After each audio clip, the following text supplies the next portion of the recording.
ಮತ್ತೆ ತಿನಿಸು ಉಂಟು, ಇದೆಲ್ಲ ಗಟ್ಟಿ ಇಟ್ಕೊಳ್ತೇವೆ. ನಾವೊಂದು ಓಟದ ಸ್ಪರ್ಧೆ ಮಾಡು. ಇಲ್ಲಿಂದ ಗಿರಿವರೆಗೆ ಓಡು. ಇದೆಲ್ಲ ಉಂಟಲ್ಲ ತಂದದ್ದು ತಿನಿಸೆಲ್ಲ, ಇದೆಲ್ಲ ಬಹುಮಾನ ವಿತರಣೆಗೆ ಇದೆ. ಓಟದ ಸ್ಪರ್ಧೆ. ನಾನು ನೀನು ಇಬ್ಬರಿಗೆ ಇಲ್ಲಿಂದ ಓಡು. ಯಾರು ಮೊದಲು ಹೋಗಿ ಆ ಗಿರಿಯನ್ನು ಮುಟ್ಟುತ್ತಾರೋ ಅವರಿಗೆ ಇದಿಲ್ಲ. ಎರಡನೇ ಮುಟ್ಟಿದವರಿಗೆ ಇದನ್ನು ಕೊಡಲ್ಲ. ಯಾರು ಮುಟ್ಟುತ್ತಾರೋ ಅವರಿಗೆ ಇಲ್ಲ, ಎರಡನೇ ಮುಟ್ಟಿದವರಲ್ಲಿ ಸೋತ ಹಾಗೆ ಇಲ್ಲ ಅವರಿಗೆ ಇಲ್ಲ. ಈ ಸಲ ಮೊದಲು ಮುಟ್ಟಿದವರಿಗೆ ದ್ವಿತೀಯ ಬಹುಮಾನವನ್ನು, ಎರಡನೇ ಮುಟ್ಟಿದವರಿಗೆ ಪ್ರಥಮ ಬಹುಮಾನವನ್ನು ಕೊಡಲಾಗ. ಓ, ನಿನ್ನ ಲೆಕ್ಕದಲ್ಲಿ ಹಾಗೆ ಹೌದಾ? ನೀನು ಯಾಕೆ ಸೋಲ್ತಿಂತ ಗೊತ್ತುಂಟು, ಹಾಗಾಗಿ ನಿನಗೆ ಸಿಗ್ಲಿ ಅಂತ ಹೇಳಿದೆ. ನನ್ನ ಬಗ್ಗೆ ಹೇಳಬೇಡ ನೀನು, ನಾನಷ್ಟು ಸುಲಭದಲ್ಲಿ ಸೋಲುವುದಿಲ್ಲ ಆಯ್ತಾ? ನನ್ನ ಸಂಗತಿ ನಿನಗೆ ಗೊತ್ತಿಲ್ಲ. ನಾನೇ ಕುಜನೊಟ್ಟಿಗೆ ಓಡಿ ಹೋಗಿದ್ದೇನೆ ಗೊತ್ತಾ? ಓಡಿ ಹೋಗಿ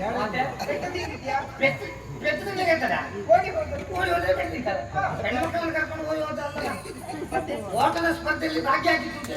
ಓಟದಲ್ಲಿ ಹಾಗೆ ಓಡಿ ಹೋದ. ಹೌದಾ? ಅಂದ್ರೆ ನಮ್ಗೆ ಬಹುಮಾನ ಇಲ್ಲ, ಕಡೆಗೆ ನಿಲ್ಲಿಸ್ತಿಲ್ಲ. ಮೈದಾನದಲ್ಲಿ ಹೋಗಿದೆ ಮನೆಗೆ. ಹಾಗೆ ಇಲ್ಲೊಂದು 3 ಗೆರೆ ಹಾಕ್ತೇನೆ. ಇವತ್ತು ಯಾರು ಗೆಲ್ತಾರೋ ನಾನು ನಿನ್ನ ನೋಡೇ ಬಿಡು. ಈ ಗೆರೆ ಮೇಲೆ ಕಾಲಿಡಬೇಕು. ಯಾವುದೇ ಕಾರಣಕ್ಕೂ ಕಾಲು ಗೆರೆಯಿಂದ ಮುಂದೆ ಹೋಗಕೂಡದು. ಅಡ್ಡವಾಗ ಅದರಲ್ಲೇ ಇರಬೇಕು ಆಯ್ತಾ? ಕಾಲಿಡು.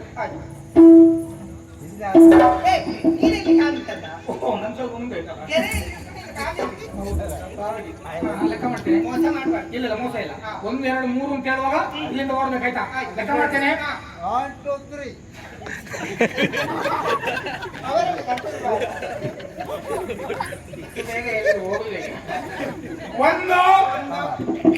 ಒಂದು ಒಂದೂವರೆ, 1 2 3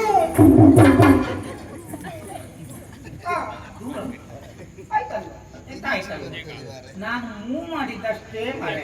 ನಾನು ಮೂವ್ ಮಾಡುವಾಗಲೇ ನಿಜ ಇದ್ರೆ ಆಗ್ತದ. ಮೂವ್ ಆದ್ಮೇಲೆ ಮತ್ತೆ ತೆಗಿಬೇಕು. ಪೂರ್ತಿಯಾಗಿಲ್ವಾ? ಪೂರ್ತಿಯಾಗಿಲ್ಲ. 3 2 ಒಟ್ಟಿಗೆ ಆಗ್ಬೇಕು ಆಯ್ತಾ? ನಾನು ಹೇಳಿದ್ಮೇಲೆ ಹೋಗ್ಬೇಕು.